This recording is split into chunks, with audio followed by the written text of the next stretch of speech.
Merci infiniment pour cette invitation. Je suis ravie de prendre la suite d'Alain qui nous a montré des caricatures. Ça m'en épargne quelques-unes. C'est déjà ça, puisque vous le savez, il y a énormément de caricatures sur cette affaire. Alors, on va commencer la sorte. Je vais vous rappeler quand même que la mort de Zola, sans doute d'origine criminelle, est une exécution longuement fantasmée, préparée par une armée de crayons et de plumes. Vous connaissez déjà la plupart de ces caricatures, notamment celles qui ont associé Dreyfus et Zola. Isolées, elles ont une force iconographique qui déjà déstabilise, étonne, consterne. Il m'est arrivé parfois de montrer des caricatures de Zola. On ne m'entend pas du tout ? Si. Ça va mieux là ? Voilà. Donc il m'est parfois arrivé de montrer des caricatures de Zola et d'avoir des gens qui étaient profondément choqués par la force de ces caricatures.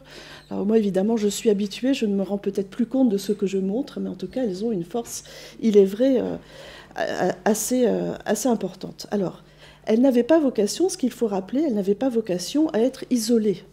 On les montre généralement isolées. Elles font l'objet de couvertures de livres. Plusieurs auteurs qui ont parlé de Zola ont montré comme ceci des caricatures. Elles sont isolées dans des manuels scolaires, etc., etc.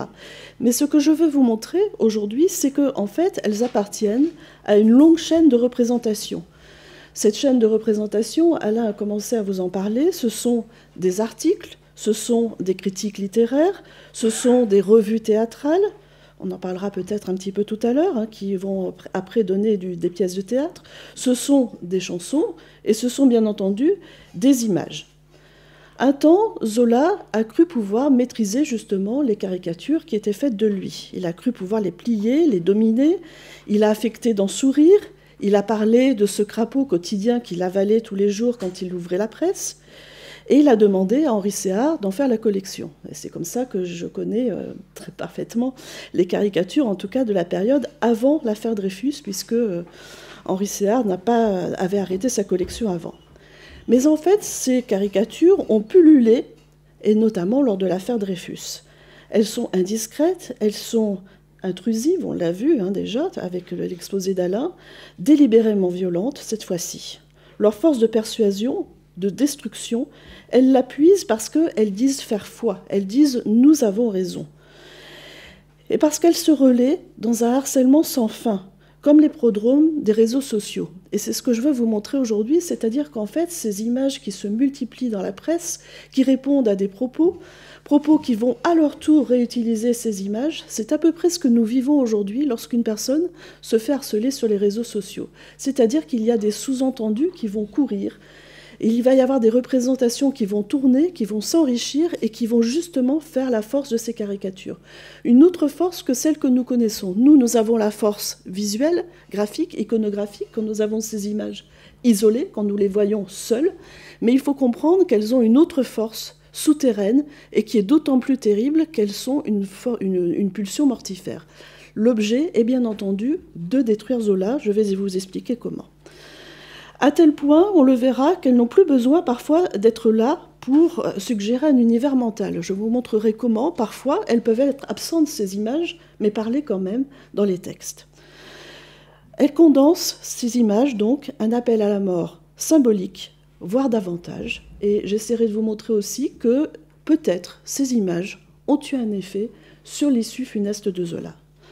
Alors, vous l'avez compris, des images, il y en a des milliers. J'ai fait un choix qui va peut-être vous décevoir, c'est-à-dire que je ne montrerai pas forcément les plus connus, puisque je pars du principe que vous les connaissez justement, pour beaucoup d'entre vous.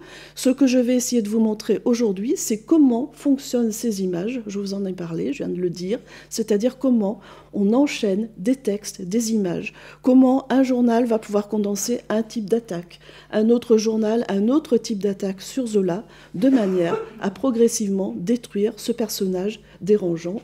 On l'a vu avec Alain, justement, il y a 5 minutes, on a vu comment on pouvait essayer de détruire quelqu'un à partir de rumeurs.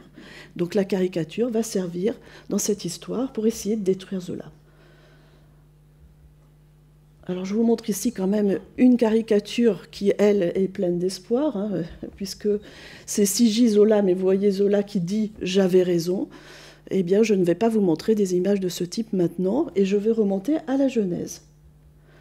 La Genèse, pour bien comprendre les images de Zola pendant l'affaire Dreyfus et pendant, évidemment, sa panthéonisation, c'est son sacre en caricature, un sacre en caricature qui est évidemment courant chez les grands écrivains. Je vais beaucoup vous parler de Victor Hugo aussi.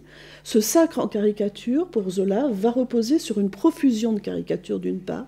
C'est l'écrivain le plus caricaturé du XIXe siècle avec Zola. C'est le personnage le plus caricaturé avec Sarah Bernhardt. Donc ce sont vraiment les trois personnages qu'on caricature énormément, Victor Hugo, Sarah Bernhardt et Zola. Pour une bonne et simple raison, je vais vous le montrer aussi, que ce sont des gens qui s'expriment, mais ce sont des gens qui n'hésitent pas à contester, et ce sont des gens qui acceptent l'image. Vous avez d'autres écrivains qui ont refusé l'image, vous le savez, comme par exemple Flaubert ou Maupassant ont refusé les caricatures. Donc à partir du moment où quelqu'un accepte l'image et où il est lui-même combatif, il ne faut pas s'étonner, bien entendu, qu'il y ait énormément d'images qui sont produites sur lui. Alors nous avons ici une profusion et une violence qui sont inédites à l'endroit d'un écrivain, on va le voir ensemble, bien avant l'affaire Dreyfus. Donc la sacralisation de Zola, écrivain, elle s'opère par un charivari. Vous le savez, l'objet du charivari, c'est bien entendu de déstabiliser une personne, mais c'est aussi de l'introniser petit à petit. C'est-à-dire, c'est le jeune insolent, c'est le jeune de la bande qui veut devenir le chef. Et ce charivari, petit à petit, va construire cette image d'écrivain. Vous avez ici le triomphe du naturalisme. Nous sommes donc dans la caricature en 1880, et nous sommes, après toute une campagne de caricature, Zola ayant produit nombre de romans qui ont choqué l'opinion, comme Nana, comme l'Assommoir par exemple. Vous voyez donc que là, eh bien, nous avons une consécration, même si elle est charivarique, de Zola, avec des éléments qui sont très importants et qui font que les gens vont l'identifier en caricature. C'est également important de pouvoir identifier quelqu'un dans une caricature. Donc Zola, très vite, dès 1869, c'est un petit personnage rondouillard auquel on va ajouter très vite des lunettes pour bien l'identifier, avec sa petite barbe. Donc il est replé parce que, évidemment, le succès aidant, il mange mieux. Donc dans un premier temps, les caricatures de Zola vont le montrer plutôt grassouillé. Vous le voyez ici avec une immense plume, c'est évidemment pour se moquer de lui. Son succès repose, vous le voyez en particulier, sur Nana, et on va regarder quelques détails de ces caricatures. Vous avez donc ici les différents personnages des Rougon-Macquart, et vous avez encore à droite une consécration avec un banquet, ces fameux banquets qui suivaient l'adaptation des pièces théâtrales de Zola, donc l'Assommoir et Nana, et vous le voyez évidemment couronné de laurier, mais couronné de laurier par la populace, par les ouvriers de l'Assommoir. Et puis vous avez tout à droite de ce dessin un pauvre petit Victor Hugo. Pourquoi? Parce que, évidemment, dans un charivari, qu'est-ce qu'on fait? On essaie de devenir le chef. Et ici, que fait Zola? Par ses écrits, il essaie constamment de détrôner le chef romantique pour devenir, à son tour, le chef du naturalisme. Autre chose qu'on lui reproche, bien entendu, c'est sa pornographie, c'est sa scatologie, dit-on. Donc c'est des critiques virulentes qui émanent des critiques littéraires, de Barbé d'Aurevilly par exemple, et ces critiques sont reprises, enrichies, de manière extrêmement érudite, parce qu'il faut bien le savoir, il n'y a pas que la force du crayon, ces caricaturistes lisent les critiques littéraires, vont en tirer tout le sel et vont être capables de l'adapter. Donc nous avons ici un cochon de Zola, vous le voyez, donc ce cochon de Zola est lui-même sur un cochon. Ça renvoie bien entendu à la notion d'homosexualité dont on vient de parler, qui est très présente dans ces caricatures, puisque sur la queue de ce cochon, vous avez les petits disciples, vous les voyez, la fameuse bande de Médan. Henri Séard et compagnie sont sur la queue de ce petit cochon, puisqu'on parlait énormément de la queue de Zola à cette époque-là, c'est-à-dire ce groupe qui le suivait dans la littérature dégoûtante. Vous avez ce cochon dans lequel tout est bon, puisqu'on recycle tout dans le cochon, et ici c'est la littérature naturaliste qui recycle tout pour bien entendu donner la littérature que l'on connaît. On rit d'un écrivain qui s'intéresse au peuple, à une réalité jugée triviale. Alors je vous ai donné 3 exemples de caricatures que vous connaissez sans doute. On pourrait les démultiplier. Vous avez ici Zola en mineur, allusion bien entendu à Germinal. Vous avez ensuite Zola en, on ne sait pas trop, en égoutier, en maçon, qui est en train d'essayer de faire la cour à l'académie. Et comme on dirait aujourd'hui, il se prend un râteau. Vous le voyez, l'académie évidemment est dégoûtée par les avances de cet ouvrier. Et vous avez à droite, ça complète complète le tableau, lors de l'écriture de la Terre, le Zola paysan, le Zola en compagnie des cochons, vous le voyez, on retrouve le thème de la littérature dégoûtante, naturaliste, cochonne. On ironise énormément sur un chef de file prétentieux qui fait beaucoup de bruit. On va donc trouver des images de Zola qui se dédoublent dans beaucoup de caricatures, où il s'observe lui-même, où il s'encense lui-même. Donc ici, vous le voyez, c'est un concours de critiques et Zola va taper sur les autres têtes et pendant ce temps épousseter la sienne. Donc vous voyez, il est double, il est devenu double, il est démoniaque. Et ça, on va le trouver dans énormément de caricatures. Donc c'est les Grands Prix pour 1880, lutte et divertissement. On se moque sans trêve de ces tentatives académiques. Je vous en ai donné une ici qui n'est peut-être pas la plus connue, pour que vous en découvriez une. Donc vous voyez cette imagerie extrêmement intéressante, qui est une imagerie religieuse détournée, sauf que ce n'est pas la Vierge à l'enfant, mais c'est évidemment le petit Zola tout nu, tout dépité dans les bras de l'Académie française, et elle lui tend, vous le voyez, à bout de bras, une veste qu'il n'atteindra jamais, la fameuse veste académique qu'il souhaite, et c'est une allusion, le titre le dit, à Lourdes, à son roman Lourdes. Évidemment, il y a eu toute une campagne à l'occasion de la publication de Lourdes contre Zola, en disant, voilà, Zola essaie à tout prix, en prenant un thème cette fois-ci religieux, de gagner l'Académie française, et c'est un échec total. Donc vous voyez le long du cierge, ces différentes œuvres, empilement d'œuvres aussi qu'on va trouver partout dans les caricatures pour bien montrer que Zola écrit énormément, mais que cette inflation peut-être d'ouvrages ne va pas pour autant lui permettre d'obtenir l'Académie française. Plusieurs dessinateurs vont stigmatiser l'insolent dédaigné par Hugo. Alors je vous le disais tout à l'heure, ce petit chef de bande naturaliste qui essaie absolument de détrôner le chef romantique. Alors il est vrai que Zola a produit plusieurs écrits parfois peu amènes pour Hugo, que par ailleurs il appréciait beaucoup. Donc vous avez ici, vous le voyez, dans ce cortège respectueux mené par Hugo, vous avez à l'arrière un petit Zola avec sa casquette d'ouvrier qui brandit, vous le voyez, moi et Nana. Alors donc ce sont ces derniers écrits et qui tentent à tout prix de dépasser ce cortège, évidemment sans succès. Autre caricature intéressante qui est très complexe, c'est celle que nous donne Hoppe dans les biographies contemporaines. Vous avez là aussi Hugo qui s'appuie sur ses écrits, vous le voyez, Les Misérables, L'âne, etc. Alors elle est intéressante parce qu'elle est très composée, vous voyez qu'on travaille sur l'image dans cette iconographie, puisqu'on a à la fois un portrait de Hugo, mais qui est un portrait non caricatural, son portrait jeune, vous le voyez. Donc jeune, il n'est pas un crapaud, au contraire de Zola, vous le voyez, c'est un jeune chef romantique, tout ce qu'il y a de propre, contrairement à Zola, qui lui se complaît dans la fange. Donc vous voyez que Hugo, malgré tout ce que Zola a pu dire de lui, le tire quand même du ruisseau. Ça fait référence aussi à des fables écrites par Hugo sur le crapaud et l'âne. Donc il va tirer Zola de la fange, vous le voyez, d'une manière extrêmement altière. Et ce qui est intéressant dans cette caricature, comme dans beaucoup d'autres de Hugo, c'est que vous voyez que son visage est certes caricaturé, puisqu'on a un front immense et une grande tête sur un petit corps, mais vous voyez qu'en fait, la tête est très peu caricaturée et qu'elle est proche du portrait. Et ça, on va le trouver à partir du Second Empire et de l'exil de Hugo. On va trouver nombre de caricatures de Hugo, où Hugo est représenté avec une tête non caricaturale. Donc c'est ce qu'on appelle une apothéose, vous le voyez. Hugo est déjà en apothéose, son visage n'est quasiment plus caricaturé, et à l'inverse, vous le voyez ici, alors que Hugo est en apothéose, et puis c'est doublement dit, on a ce visage intact, on a ce soleil, on a le petit Zola avec son naturalisme qui tente de se faire aussi grand que le soleil, désespérément. Autre image, vous le voyez, autre iconographie de Hugo, avec les petits poux qui tentent de l'atteindre, et Hugo, léonin, que rien ne peut atteindre. Voilà, d'autres exemples, donc vous le voyez. Alors ils sont intéressants ces exemples, parce que vous ne trouverez pas de caricature, ou presque pas de Zola, sous cet aspect-là. Voilà.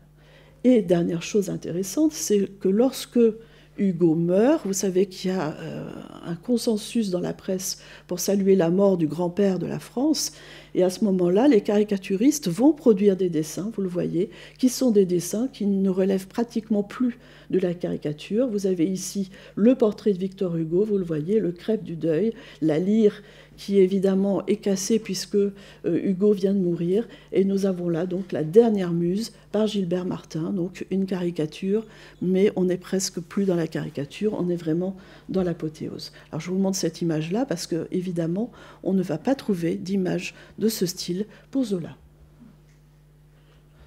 En voici une qui me trouble toujours beaucoup quand je la montre et quand je la regarde, qui est La mort de Victor Hugo par Pépin.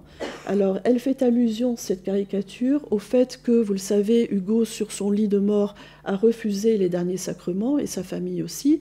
Hugo était croyant, mais il n'était pas clérical. Et donc, ce refus que Hugo reçoive les derniers sacrements donne ici une caricature, l'archevêque Guilbert cherchant à attraper l'âme du grand poète, et cette caricature me perturbe toujours beaucoup parce que moi, en tout cas, elle me fait penser à la mort de Zola, et on en reparlera tout à l'heure. Je trouve qu'il y a quelque chose, peut-être, hein, d'autant plus qu'on sait que les assassins potentiels de Zola lisaient une presse qui est donc une presse de ce style, du style du Golo. Alors dans les caricatures de Zola, ce qu'il faut savoir aussi, parce que ça va nous être très utile pour comprendre ce qui suit, les différentes allusions vont rapidement se mêler et sont facilement identifiées par les lecteurs. Je vous ai dit tout à l'heure, on identifie facilement sa tête, mais bientôt on va identifier les objets qui sont signifiants. Ça veut dire, ah, attention, ça c'est du naturalisme. Donc le fameux pot de chambre renvoie à Pot-Bouille. Pot-Bouille, c'est le roman qui va vraiment déclencher le courroux des critiques et le courroux des caricaturistes, puisque cette fois-ci, Zola ne peint plus le peuple, mais cette fois-ci, il peint la bourgeoisie. Donc le milieu dont sont issus les journalistes et les caricaturistes. Donc ce Pot-Bouille va vraiment se retrouver dans énormément de caricatures, comme synonyme de scatologie, comme synonyme de mauvais goût. Pot-Bouille, ça va devenir le pot de chambre, et le pot de chambre, sans inscription, quand on le voit, c'est tout simplement Zola. Ça signifie, attention, il y a un Zola par là. Donc ici, vous le voyez, c'est Zola qui essaie évidemment de détrôner une fois de plus Victor Hugo, évidemment sans succès. Au fil des années, les caricaturistes ont joué de plus en plus avec les limites. Vous voyez que jusqu'ici, on a des attaques, mais les attaques vont se préciser et devenir de plus en plus agressives, de plus en plus mortifères. Ici, par exemple, ce fameux pot-bouille, alors le pot-bouille, c'est aussi la cuisine, hein, c'est le fameux pot dans lequel on va faire la cuisine, et bien vous voyez que Zola se retrouve dans ce fameux pot avec ses lauriers, mais aussi le balai à tinette, hein, le fameux balai des commodités que nous avons évoqué tout à l'heure au fond de la salle. Voilà. Et vous voyez que sous le fameux pot-bouille de Zola, vous avez le feu qui est allumé. Et donc on a comme ceci une progression dans les caricatures, de plus en plus d'agressivité vis-à-vis de Zola. Autre exemple, hein, La Libre Parole, qui donne en 1894 les fantaisies de M. Émile Zola. Plus Émile Zola s'engage, plus on va aller chercher dans des directions qu'on n'avait pas trop abordées jusqu'ici. Vous voyez que nous avons évidemment Émile Zola dans le pot de chambre naturaliste. Vous voyez que sa tête est quand même fichée en quelque sorte sur une pique. Donc on va devoir de plus en plus avoir l'image d'une exécution. Et ensuite, nous avons en haut à gauche Zola Mouquette, c'est évidemment la référence à la herscheuse de Germinal, donc à l'indécence. Mais nous avons, encore plus intéressant, Zola anglais, Zola italien. Zola anglais reproche, Zola est allé à Londres au congrès de la presse, et d'après ses journaux, il aurait voulu évidemment capter toute l'attention, dire c'est moi et pas les autres qui représentent la presse. Zola italien, eh bien on commence à avoir des références qui vont se déchaîner, vous le savez, j'imagine, pendant l'affaire Dreyfus, à ses origines italiennes. Jusque-là, c'était un auteur français, d'un seul coup, il devient un auteur italien. Et donc, eh bien, il n'est pas français, c'est un traître, et ce n'est plus un auteur français. Et vous avez à droite, évidemment, le Zola académique avec 0 voix, ce rappel itératif de ses échecs à l'Académie française.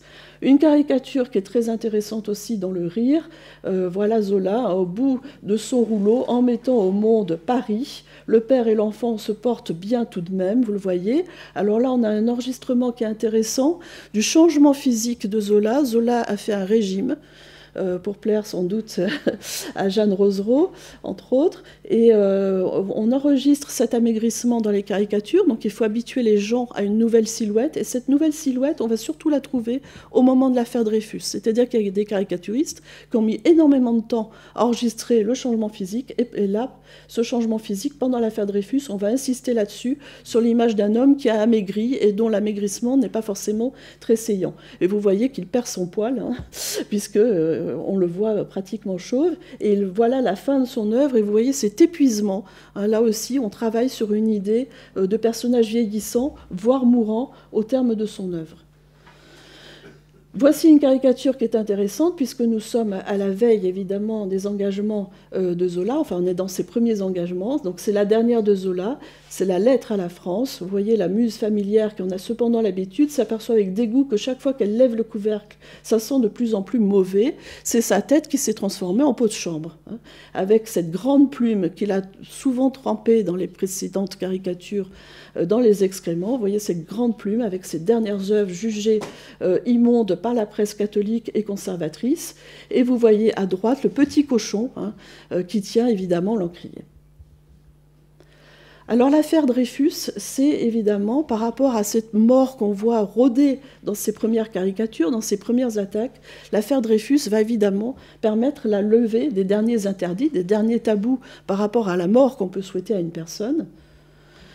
On va d'abord réactiver les thématiques anti-Zola et désacraliser, mais cette fois-ci violemment Zola, dans certaines des caricatures. Alors je dis bien caricatures françaises, je n'aurai pas le temps de vous montrer les caricatures étrangères, mais ce qui est intéressant, c'est que dans le même temps, par contrebalancement, vous avez des caricatures européennes, anglaises, allemandes, italiennes, qui célèbrent Zola. Mais la caricature française, elle, va polariser essentiellement, elle va être aux mains des anti-Dreyfusards. Donc nous avons ici M. Zola. Je commence à croire que je ne serai jamais de l'Académie. Nous avons énormément de caricatures qui montrent que son engagement dans l'affaire Dreyfus l'éloigne définitivement de toute forme de récompense, y compris l'Académie française. Donc utilisé par les anti-Dreyfusards, comme je vous le disais, voici par exemple le pilori. Vous voyez que, évidemment, les officiers étrangers sont ravis de l'aider à accoucher ou à vomir, évidemment, selon le point de vue français, certains ouvrages. Et puis, je vais vous montrer comment on peut s'enhardir, par exemple, dans une série de dessins. Donc ici, nous sommes dans une revue que vous connaissez sans doute, qui s'appelle le Psit, je ne sais pas comment il faut le prononcer, Psit. Donc nous avons un premier dessin le 26 février 1898, chez eux, hier et aujourd'hui. Nous sommes évidemment toujours du côté étranger, du côté de la traîtrise de Zola qui s'associe à Dreyfus et donc, disent les anti-Dreyfusards, à l'étranger. Et vous voyez le thème du cochon qui va revenir, cochon ficelé, donc cochon prêt à rôtir. Et nous sommes évidemment là dans la mort fantasmée. Autre exemple, vous voyez ici, nous sommes sur la tombe de Ravachol et vous avez une jeune femme qui est en train de cueillir un bouquet pour Zola. Donc vous voyez ces associations entre tombe de Ravachol et évidemment dans l'imaginaire sur la tombe de Zola, un bouquet de fleurs qu'on ramasserait sur la tombe de Ravachol pour Zola. Donc là, nous sommes en avril 1898. Toujours en avril 1898, voici Zola qui est en train de se noyer avec J'accuse à la main, donc mort de noyade. Ici, disparition évidemment au profit d'autres personnages, il s'efface et vous allez avoir beaucoup de caricatures où Zola est masqué ou s'efface progressivement, il disparaît de la caricature, c'est marqué, effacement de Zola par exemple. Et ici à droite, vous le voyez, Monsieur Zola, ajouté et roi de Rome, et vous voyez que cette espèce de monument à Émile Ier de l'Académie, président de la République, etc., et autres lieux, vous voyez qu'en fait, c'est presque une pierre tombale aussi, si on la regarde, ce projet de monument fictif, évidemment, dans cette caricature anti-Dreyfusarde. Ici, c'est dans un tonneau qu'il se terre, évidemment, quand il a besoin de se cacher, vous le voyez. Donc, idée d'enfermement, toujours. C'est un Zola qui disparaît, qui est enfermé. Ici, il ressort, vous le voyez, vous la connaissez celle-ci, elle est très célèbre, il ressort du chalet de nécessité, vous le voyez, la vérité sort de son puits. Or, Alain vient de nous montrer tout à l'heure toute l'iconographie autour de la vérité qui sort du puits pendant l'affaire Dreyfus, elle est extrêmement nombreuse, on la décline sous toutes les formes, donc vous voyez ici comment il va ressortir avec la petite marionnette Dreyfus, évidemment, sous le bras du chalet de nécessité, et vous voyez ce vieillissement dont je vous parlais, cet amaigrissement dont je vous parlais, cette perte des cheveux qui est vraiment beaucoup montrée pendant l'affaire Dreyfus, ce vieillissement étant un équivalent de mort prochaine. Voici une autre caricature. Alors, je ne sais pas s'il s'agit de Zola, mais elle est intéressante. Comme on fait son lit, on se couche, de quelqu'un qui est en train de creuser sa tombe. Donc, c'est vraiment, pendant l'affaire Dreyfus, ces images mortifères sont déclinées à X reprises. La ballothérapie, excellent pour la voix, recommandé au ténor. Là, nous sommes évidemment lors du procès de Rennes, vous voyez, qu'on n'hésite pas à montrer un incident qui aurait pu tragiquement se terminer et à en rire. Donc là, c'est évidemment maître, que je ne dise pas de bêtises, Laborie, qui soutient Zola et Dreyfus. Donc vous voyez voilà, comment on peut en rire. Et puis cette dernière, que j'ai trouvée toujours dans le Psyt, la dernière pensée du maître. Ici, je veux vivant en paix m'ensevelir, Émile Zola, avec ce commentaire, pauvre, pauvre monsieur, s'il n'en était jamais sorti, rien ne serait arrivé. Donc vous voyez cette espèce d'allusion au fait que Zola se serait lui-même auto-sacrifié et auto-enseveli avec cette affaire Dreyfus. Donc ça, c'est le Psyt. Autre exemple dans les quatre arts, vous la connaissez, je pense, ici, on revient évidemment à la débâcle. Alors c'est intéressant parce qu'on va focaliser sur le traître à la patrie, pendant l'affaire Dreyfus. Or, j'avais travaillé sur la débâcle et sur l'absence de caricatures liées à la débâcle. Il y a très peu de caricatures au moment de la publication de la débâcle. Ça n'intéresse pas vraiment les journaux. On a des comptes rendus, on n'a pas tant de comptes rendus négatifs que ça. La débâcle, je trouve que c'est un roman qui passe plutôt bien, c'est étonnant. À part une polémique, si est-ce que l'empereur était fardé ou pas sur les champs de bataille, on n'a pas grand-chose. Or, ça va ressurgir avec violence lors de l'affaire Dreyfus. C'est-à-dire qu'on n'avait rien dit sur le moment, mais on l'avait bien mis de côté et on s'en resserre. Donc vous le voyez ici, c'est Zola avec cette débâcle qui est en train de crier « J'accuse » avec ce rempart qu'il se fait de ses ouvrages. Évidemment, on va avoir recours au texte dans ces revues-là. Ici, vous avez un semblant, évidemment, de littérature religieuse.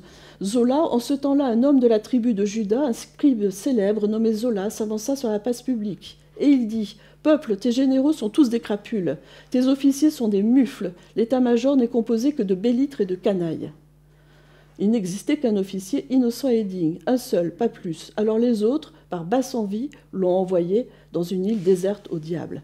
Et Zola ajouta ces mots « J'accuse ».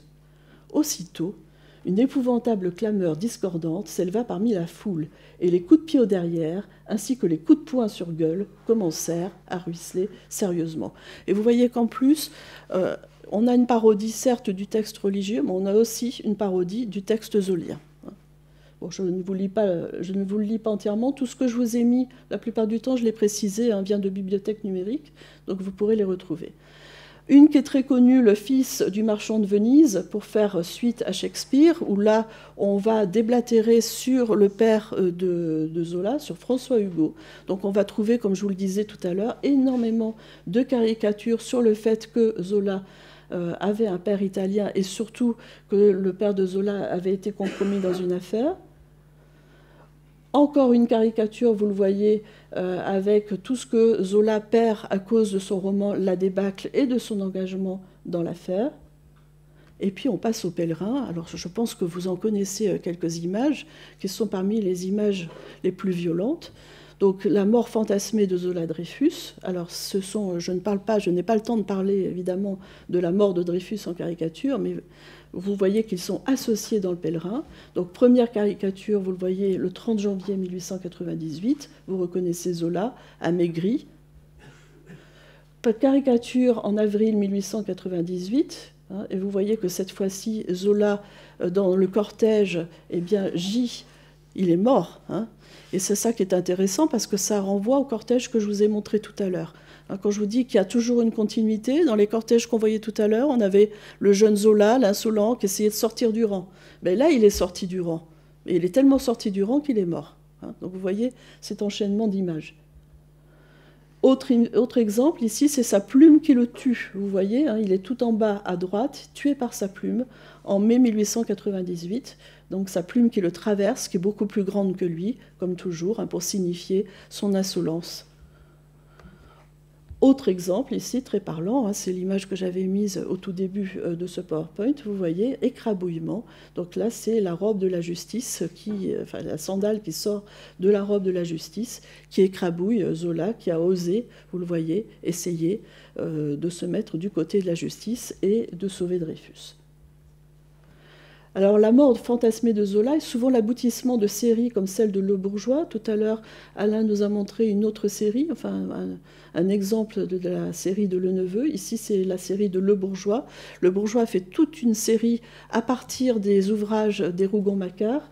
On les connaît plutôt bien, hein. Bon, ici, vous avez par exemple l'œuvre de Zola, où vous voyez la confession de Claude, et il est en train de battre la grosse caisse, comme d'habitude, hein, comme dans les caricatures où il était jeune, sauf que cette fois-ci, il est plus âgé, et que sa grosse caisse s'appelle « J'accuse ».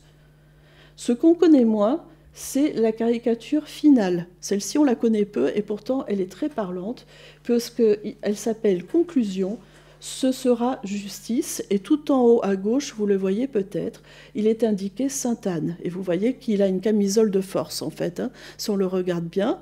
Donc c'est une autre issue, une autre forme de mort, hein, qui est la mort psychiatrique. Zola, aliéné, qui s'est engagé dans l'affaire Dreyfus à tort et qui finit fou. Et puis il y a aussi la réalité, c'est-à-dire ces effigies de Zola qui sont brûlées, déchirées lors de manifestations anti-dreyfusardes.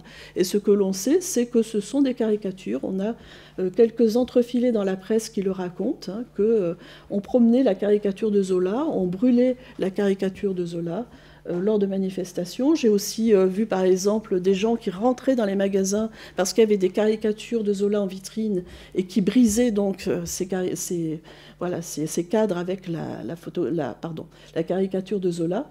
Donc on a vraiment un passage, vous le voyez, cette fois-ci, à la vraie vie. Hein, c'est-à-dire que l'effigie, la caricature, va prendre place dans l'espace public et on va vraiment s'attaquer à l'effigie de Zola.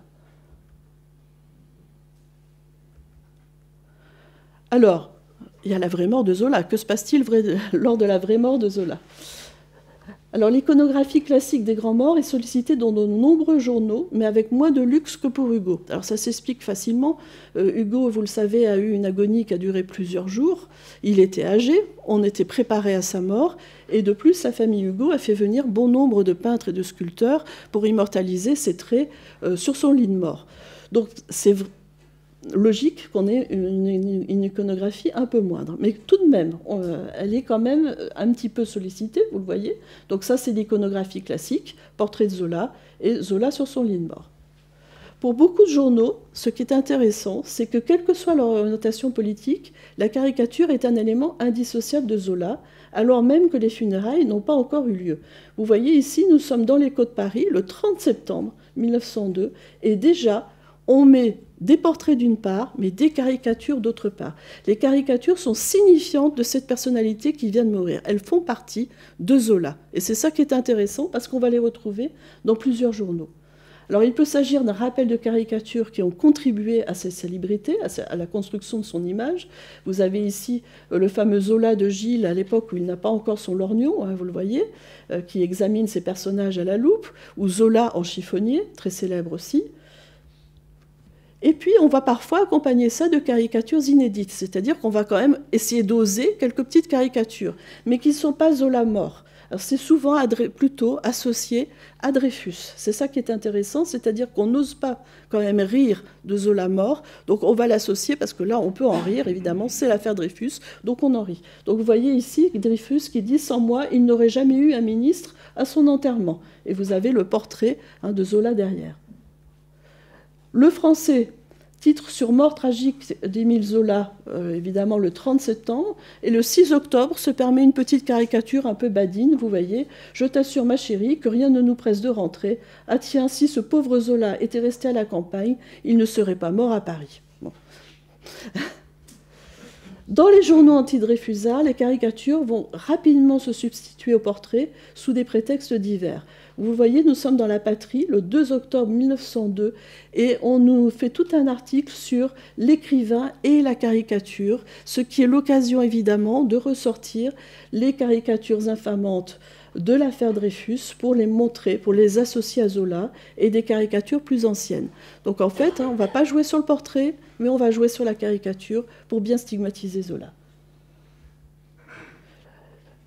Alors auparavant, à La Patrie, s'était fendu d'un tout petit portrait et d'une illustration de Zola sur son lit de mort, mais vraiment, vous le voyez, sans grands effets.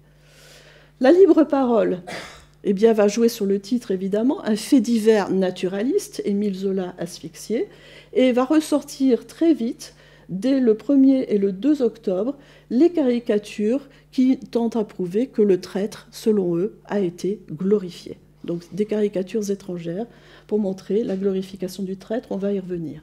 Voilà. Les caricatures inédites, je vous le disais, sont souvent consacrées à Alfred Dreyfus. La mort de Zola est un prétexte. En voici une qui ressemble beaucoup à celle que je viens de vous montrer. Avec ce costume-là et ce faux nez, le capitaine pourra sortir du cimetière par la grande porte, mais surtout qu'il ne trahisse pas son incognito. Et vous avez, vous le voyez, à l'arrière-plan, derrière Dreyfus, vous avez un portrait de Zola avec des lauriers. À l'inverse, d'autres journaux préfèrent les textes. Alors ça, c'est très symbolique, c'est ce que je vous disais, c'est quand la caricature brille par son absence. On est dans le Triboulet n'hésite pas d'habitude à publier des caricatures, et là, on n'a pas de caricature, mais c'est voulu. C'est-à-dire que ça va vraiment être signifiant pour les lecteurs. Et on va avoir des textes qui sont très intéressants aussi, parce qu'en fait, ils renvoient, de fait, à une iconographie. Alors ici, nous avons le 5 octobre dans le Triboulet, coup de marotte. La mort d'Émile Zola met en deuil toute l'intellectualité d'avant-garde. Elle rend rêveuse la vieille bonne armée des littérateurs pour qui l'Académie a été la souveraine ambition.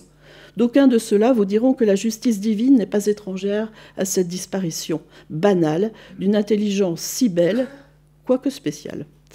Ils argueront pour en justifier de l'attitude du célèbre romancier à propos de la non moins célèbre affaire qu'il est oiseux de nommer. Il est de fait qu'après avoir affronté avec une telle fougue un pareil combat, est tombé sous le coup d'un boulet Bernaud. Voilà ce qui est bien affligeant et qui fait réfléchir. Le fruit de ses pensées est que l'homme pêche éternellement par son immense orgueil, qu'il agit et opère comme si la vie devait toujours durer et que tous ses actes et ses paroles sont entachés de ce sentiment primordial. Chose bizarre, la seule excuse que ces gens puissent invoquer est leur absence de croyance. En effet, éloigner l'idée de Dieu ne laisse d'effet et d'espoir qu'à ce qui se commet sur la terre, où ils sont palpablement sûrs de vivre. L'école réaliste naturiste est aussi l'école de la matérialité. Et vous avez vu que dans ce texte, il y a en fait des images, toute une iconographie qu'on connaît, l'iconographie de l'ambition, l'iconographie de l'académie. Donc les images sont très présentes à travers ce texte. Ce texte reste, vous le voyez, relativement respectueux. Sans doute le Triboulet a-t-il regretté d'avoir été si respectueux, puisque le 12 octobre, on a un texte d'un tout autre acabit, le Maccabée de la rue de Bruxelles. On doit aux morts le respect. Encore faut-il que leur funérailles ne soient pas une provocation à tout ce qui est honnête et généreux. C'est pourquoi il est de devoir de tout bon Français de protester hautement au nom du patriotisme et de la simple honnêteté contre le carnaval macabre auquel a donné lieu l'enfouissement du père J'accuse. Voltaire a été le plat courtisan du roi de Prusse et disait que le peuple français est bon à manger du foin. Ce Voltaire a sa statue à Paris et le peuple parle de lui avec respect. Zola a peint l'ouvrier, le mineur et le paysan sous les traits de brutes alcooliques vivant avec la plus odieuse bestialité. C'est sans doute pour ce motif que dans le cortège funéraire de dimanche figuraient parmi beaucoup d'autres 3 crétins personnifiant des personnages des romans de l'Assommoir, Germinal et La Terre. Je vous laisse identifier lesquels ce sont. L'exhibition de ces 3 types semble être une approbation cruelle au portrait que Zola en a fait, et vraisemblablement ceux qui ont applaudi à cette mascarade acceptent ce que l'ami de Dreyfus a dit de ce trio populaire. Le grelot, lui, va directement passer aux imprécations, sans précaution du tout. Donc lui, c'est le 12 octobre, toujours sans image aussi. Hein. Donc dans le grelot, on n'a pas non plus d'image. Et on a une oraison funèbre. Zola est mort tragiquement et par une sorte de prédestination naturaliste au milieu de ses vomissements et de ses déjections. La chronique de sa fin soudaine semble une page arrachée à l'un de ses ouvrages où l'horrifique le dispute au nauséabond. La bande dreyfusarde prépare néanmoins son apothéose. D'aucuns réclamaient même pour le grand médantiste des funérailles nationales. Et vous voyez hein, les mots d'apothéose, etc., qui nous renvoient évidemment à Hugo pour dire attention, nous, on ne veut pas de ça. Donc les entrées de Fusard ont toute cette iconographie, hein, vous le voyez, de prédestination naturaliste, vomissement, déjection, apothéose, qu'elles remettent en avant lors de la mort de Zola. Ainsi, à la clique des îlots du diable demandant pour ce néfaste stercoraire les honneurs du Panthéon, nous répondons en le vouant aux gémonies de l'histoire. Alors le pèlerin, lui, va faire un montage beaucoup plus complexe. Le 5 octobre 1902, nous avons d'abord un texte qui parle de l'enfouissement de Zola. Vous voyez que c'est le terme qui est choisi à chaque fois. On ne parle pas d'enterrement, on parle d'enfouir. Ce qui, évidemment, va avoir un rapport avec tous les déchets dont on a pu parler. Donc on va parler d'enfouissement. Et on a d'une part ce petit article sur l'enfouissement qui dit le défilé du ghetto a compté 18 000 ardents sur lesquels ont été braqués des centaines d'appareils photographiques. Monsieur Dreyfus suivait en se cachant. Le ministre de l'Instruction publique a fait un discours parce que le défunt dépravait par les livres ce qui ressortit à son département. Les ministres de la guerre et de la marine, par fanatisme sectaire, ont infligé à des officiers de les représenter et d'honorer l'insulteur de l'armée en souillant leur uniforme. Donc ça, c'est le premier petit entrefilet. Et puis après, on a, vous le voyez, un montage de caricatures. Je vous en parlais tout à l'heure, on les a trouvées déjà dans les triboulets. Donc montage de caricatures, on a à la fois une couverture de la débâcle, la couverture étrangère qui, elle, avait fait couler de l'encre puisqu'on voyait un soldat français défait. Et puis vous avez Zola, alors caricature pro-zolienne, vous avez Zola en Saint-Michel terrassant le dragon, ces fameuses caricatures dont je vous parlais tout à l'heure. Hors de la France, vous avez des caricatures qui glorifient Zola. Donc ici, c'est le cas. Et ces caricatures sont reprises ici, dans Le Pèlerin, pour s'en moquer en disant, voilà, c'est un traître qui est glorifié par l'étranger, ce qui montre bien que c'est vraiment un traître. Vous voyez ce discours qui tourne en boucle. Voilà, je vous les montre un peu mieux ici. Donc la caricature de la débâcle, et puis à côté, vous avez Zola donc en train de terrasser le dragon. Et vous avez aussi le grand écrivain qui a signé, vous le voyez, un petit mot. Alors Zola s'était amusé à signer un petit mot en s'intitulant Fanfan la crotte.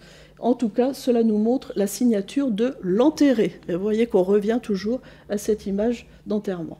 Alors les tabous sont donc dépassés, on va le trouver dans des parodies de faire-part, avec des caricatures, ici vous le voyez, de Zola en train d'écrire, et de Zola mort aussi, ou de chansons, la mort de Zola, chanson sur l'air de Ninette, Zola le pornographique, le fameux romancier par l'acide carbonique vient de mourir asphyxié.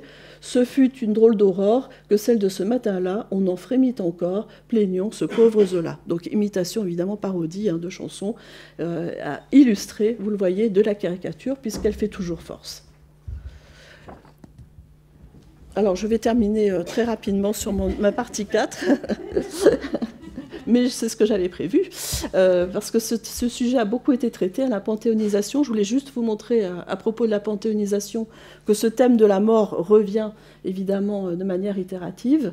Donc les journaux qui n'avaient pas publié de dessins satiriques en 1902 en publient en 1908, comme par exemple La Croix. Alors La Croix va publier un dessin, mais ce qui est intéressant, et vous voyez que c'est vertigineux, c'est que quand La Croix publie un dessin, c'est que c'est un dessin qui est paru dans le Psite en 1898. Voilà. Donc La Croix s'autorise un dessin, mais un dessin antérieur, et un dessin qui n'est pas de La Croix. Vous voyez comment ça fonctionne, mais c'est évidemment une manière de se moquer de la panthéonisation. La cloche d'argent aussi, vous le voyez, au pornographe Zola, les Dreyfusards reconnaissants, et vous voyez que c'est une tinette qui remplace Zola, donc le cercueil de Zola au Panthéon.